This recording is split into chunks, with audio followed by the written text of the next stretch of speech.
साथियों नमस्कार, आप देख रहे हैं जीडी न्यूज चैनल। हम इस समय सुतहरपारा गांव जो बीते कई दिन पहले हंसवर थाना क्षेत्र नई बाजार की घटना है। युवती की हत्या करके किस तरह से क्या हुआ, हम चलते हैं सीधे बात करते हैं। पहले डॉक्टर साहब आप बताइए क्या घटना हुई, कैसे क्या कहेंगे आप। देखिए, सुतारपारा गांव की वो बेटी थी। लगभग 11 वर्ष पूर्व सन 2014 में उनकी शादी हुई थी हसवर नईकीपुरा में। दिनेश पुत्र जियालाल के साथ उनकी शादी हुई थी और शादी के बाद से ही शारीरिक रूप से मानसिक रूप से लगातार उनका उत्पीड़न किया जा रहा था। लेकिन वो बेचारी हमेशा इस बात को लेकर के सहती रही कि कुछ न कुछ दिन बीतते रहेंगे तो दिन में स्थिति में सुधार आ जाएंगे। लेकिन अंततोगत्वा उसका नतीजा ये हुआ कि लगातार उसे मारा पीटा जाता था। उसकी जो देवरानी थी, उसके पति, उसकी सास और उसके देवर, ये हमेशा उसको प्रताड़ित करते रहते थे, मारते पीटते रहते थे। प्रार्थना पत्र के अनुसार जो बीते 25 दिसंबर को उसकी सास, उसके पति और उसकी देवरान ने तीनों ने मिल करके उसे इतना मारा पीटा कि घर से बाहर निकालने लगे। तो जब फ़ोन आया तो भाभी को पता चला कि ऐसी ऐसी घटना है, जो कि भाई साहब तो हैं नहीं। भाई साहब 2-3 साल पहले ही एक्सपायर कर चुके हैं और उनके बाकी जो मायके के परिजन हैं वो सभी गोवा में अपने रोजी रोटी के सिलसिले से रह करके अपना कमाते खाते हैं। तो भाभी वहाँ जा करके देखी, बल्कि अपने जो ननद सीमा थी, जो मृतका है, मृतका सीमा को ही बल्कि समझा के आई कि बेटा देखो, अच्छे से रहो, अपने परिवार के साथ तालमेल बना के रहो, अभी ज़िंदगी बहुत लंबी है, सब सही हो जाएगा। लेकिन अपनी भाभी से वो कहती थी, हमेशा कहती थी कि भाभी ये लोग हमारी हत्या कर देंगे, ये लोग हमारे जान के पीछे पड़े हैं, ये हमें छोड़ेंगे नहीं, ये हमें मार डालेंगे, ये बार बार कहती थी। लेकिन लोग यही सोचते थे कि चलिए ठीक है, दिन बदल जाएगा, स्थिति बदल जाएगी, दो दो बच्चे हैं, जब बच्चे हैं तो कहाँ जाएंगे, कहाँ छोड़ करके। क्योंकि सास कहती थी कि आप इनके भाभी से, ये बगल में हमारे खड़ी हैं, आप पूछ लीजिए इनसे, ये बता रही थी कि वो सास उनकी कहती थी कि अपनी जो है ननद को उठा ले जाओ, हम अपने बेटे की दूसरी शादी कर देंगे। लेकिन ये लोग यही सोचते थे कि चलो ठीक है, 2 बच्चे हैं, स्थिति सुधर जाएगी। लेकिन घटना हुई 2 जनवरी को। 2 जनवरी को फ़ोन आता है कि जो आपकी ननद है, जबकि ये दिन में कई बार फ़ोन कर रही थी, बार-बार फ़ोन करती थी, उनका पति फ़ोन नहीं उठाता था। लेकिन फिर हुआ ये कि जब शाम को उसने फ़ोन उठाया भी, तो कहा कि ऐसा है, जो आपकी ननद है वो सो रही थी और सोए-सोए हाथ-पाँव उसका ठंडा हो गया है। अब आप लोग आज मत आना, कल आना, कल अंतिम संस्कार होगा। आप बात समझ सकते हैं। मतलब जिसकी ननद मरी है वो कल आए अंतिम संस्कार में, तो मामला संदिग्ध लगा। यहाँ से लोग सोचे कि मामला संदिग्ध है, एक काम करते हैं कि यहाँ से चलते हैं, देखते हैं क्या बात है, कैसे बेचारी मर गई, अभी तो ठीक ठाक थी। सुबह 10 बजे रोटी बना रही थी, फ़ोन पर जो है रो भी रही थी कि ये लोग हमको मार डालना चाहते हैं। 10 बजे की घटना है, अपनी बड़ी बहन को उसने फ़ोन किया था और कहा भी कि हमको मार डालना चाहते हैं। ये बात सबसे कहती थी। तो यहाँ पर से जब जा करके देखा गया, मैं भी वहाँ साथ में लोगों को साथ में गया था, लिवा करके गया था। जब वहाँ पर देखा गया और कपड़ा हटा के देखा गया, पूरब तरफ सिरहाना करके पश्चिम तरफ पैर करके लटाया गया था। जबकि डेड बॉडी जो होती है, अगर किसी का प्राण निकल जाता है, रामू भाई पत्रकार हैं आप, तो उसे उत्तर दक्षिण दिशा की तरफ सुलाया जाता है। लेकिन हुआ ये कि पूरब पश्चिम की दिशा में सुलाया गया था। हम लोग जब कपड़ा हटा करके देखे, तो देखे कि उसके गर्दन में, उसके हाथ में ताजे घाव के निशान थे, कटे हुए, जैसे रस्सी से कट दिया गया हो। तो जब हम लोगों ने पूछा तो कहा कि भैया फांसी लगा ली है। हमने कहा किसने देखा? कहे किसी ने नहीं देखा। हमने कहा आस-पास पड़ोस में कोई हो जो बता दे कि लाश को उतारते समय किसी ने फोटो लिया होगा, वीडियो लिया होगा। आज के दौर में लोग इतने जागरूक हो गए हैं कि घर में कोई फांसी लगा लेता है तो आस-पास पड़ोस को लोग बताते हैं, चिल्लाते हैं, शोर मचाते हैं।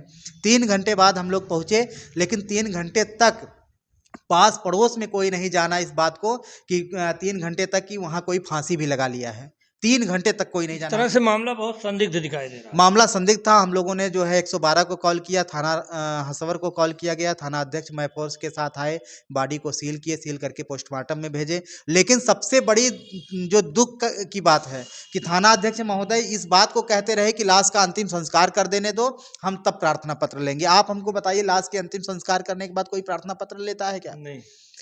काफी दबाव के बाद हम लोग जब लाश को लेकर के धरना पर बैठ गए, तब जो है थाना अध्यक्ष महोदय ने कहा ठीक है लाओ हम प्रार्थना पत्र, वो भी 5 बार प्रार्थना पत्र लिखा गया, तब जाकर के मुकदमा दर्ज हुआ। मुकदमा दर्ज हो जाने के आज 4 दिन बीत चुके हैं। 4 दिन बीत जाने के बाद भी उस बच्ची को आज न्याय नहीं मिल रहा है। 4 दिन बीत गया है, लेकिन अभी तक किसी अभियुक्त की गिरफ्तारी नहीं हो रही है। थाना अध्यक्ष से कहती थी तो यहाँ पर से जब जा करके देखा गया, मैं भी वहाँ साथ में लोगों को साथ में गया था, लिवा करके गया था। जब वहाँ पर देखा गया और कपड़ा हटा के देखा गया, पूरब तरफ सिरहाना करके पश्चिम तरफ पैर करके लटाया गया था, जबकि डेड बॉडी जो होती है, अगर किसी का प्राण निकल जाता है, रामू भाई पत्रकार हैं आप, तो उसे उत्तर दक्षिण दिशा की तरफ सुलाया जाता है। लेकिन हुआ ये कि पूरब पश्चिम की दिशा में सुलाया गया था। हम लोग जब कपड़ा हटा करके देखे तो देखे कि उसके गर्दन में, उसके हाथ में ताजे घाव के निशान थे, कटे हुए, जैसे रस्सी से कट दिया गया हो। तो जब हम लोगों ने पूछा तो कहा कि भैया फांसी लगा ली है। हमने कहा किसने देखा? कहे किसी ने नहीं देखा। हमने कहा आसपास पड़ोस में कोई हो जो बता दे कि लाश को उतारते समय किसी ने फोटो लिया होगा, वीडियो लिया होगा। आज के दौर में लोग इतने जागरूक हो गए हैं कि घर में कोई फांसी लगा लेता है तो आसपास पड़ोस को लोग बताते हैं, चिल्लाते हैं, शोर मचाते हैं। 3 घंटे बाद हम लोग पहुंचे, लेकिन 3 घंटे तक पास पड़ोस में कोई नहीं जाना इस बात को कि 3 घंटे तक कि वहाँ कोई फांसी भी लगा लिया है।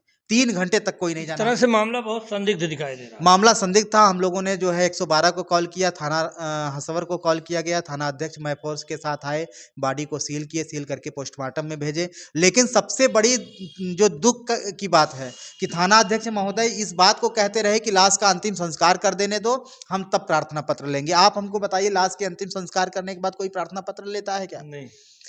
काफी दबाव के बाद हम लोग जब लाश को लेकर के धरना पर बैठ गए, तब जो है थाना अध्यक्ष महोदय ने कहा ठीक है लाओ हम प्रार्थना पत्र। वो भी 5 बार प्रार्थना पत्र लिखा गया, तब जाकर के मुकदमा दर्ज हुआ। मुकदमा दर्ज हो जाने के आज 4 दिन बीत चुके हैं। 4 दिन बीत जाने के बाद भी उस बच्ची को आज न्याय नहीं मिल रहा है। 4 दिन बीत गया है, लेकिन अभी तक किसी अभियुक्त की गिरफ्तारी नहीं हो रही है। थाना अध्यक्ष बस उसको बचाने के, आखिर में इतने संवेदनहीन कैसे हो सकते हैं? आखिर थाना अध्यक्ष उन लोगों को क्यों बचा रहे हैं, यही नहीं समझ में आ रहा है। हम ये मांग करते हैं, हमारी ये मांग है प्रशासन से, अगर हमारी आवाज़ पहुंच रही है प्रशासन तक तो इसकी उच्च स्तरीय जांच हो, जांच करके सभी जितने दोषी हैं सभी के विरुद्ध कार्रवाई हो। आप क्या चाहते हैं? हम भी यही चाहते हैं कि जो दोषी हैं उनको जो है उचित कार्रवाई हो। क्या नाम आपका है? रेखा देवी। क्या कहेंगे आप, क्या चाहते हम भी ये चाहते हैं वो सबको अंदर करे, अरेस्ट करे और उनको बंद करे, बस हमें न्याय चाहिए। हैं? क्या नाम आपका है? क्या नाम आपका है? ज्ञानमती। बताइए क्या चाहती हैं आप? हम चाहते हैं कि उनके हत्या हो। क्या चाहती हैं आगे, क्या चाहती हैं? हाँ, उनके जैसे मुकदमा अथवा जेल उन्हें भेज मतलब बंद किया जाए उनको, हाँ, जेल उन्हें भेजा बंद, जाए। हाँ, जेल। क्या नाम आपका है? सरोजा। बताइए क्या हम चाहती भी हैं? यही चाहते हैं कि उन लोगों को गिरफ्तारी होनी चाहिए। अगर गिरफ्तारी नहीं हुई तो क्या करेंगे आप लोग? हम सब जो आगे से काम कराएंगे। क्या नाम आपका है? गायत्री। बताइए क्या कहेंगे आप? उनका गिरफ्तार कराइए और जो है सजा दिया जाए। क्या नाम है चाची? फिरता देवी। क्या कहेंगे आप? ये कहे कि वो सबका मनो जेल हो। क्या नाम आपका है? माधुरी। बताइए क्या चाहती हैं आप? उन लोगों का जेल हो और गिरफ्तारी हो। पुलिस नहीं सुन रही तो फिर क्या करेंगे आप लोग? हम लोग आगे बढ़ेंगे। तो सर आप देख सकते हैं इस ग्रामीणों द्वारा यह तहसील मुख्यालय पर घेराव किया गया है। मौके पर अगर इनको न्याय नहीं मिलता है तो लोग आंदोलन करेंगे, क्या करेंगे वो तो समय बताएगा। अंबेडकर नगर से रामू गौड़ की रिपोर्ट के साथ जय हिंद, जय भारत।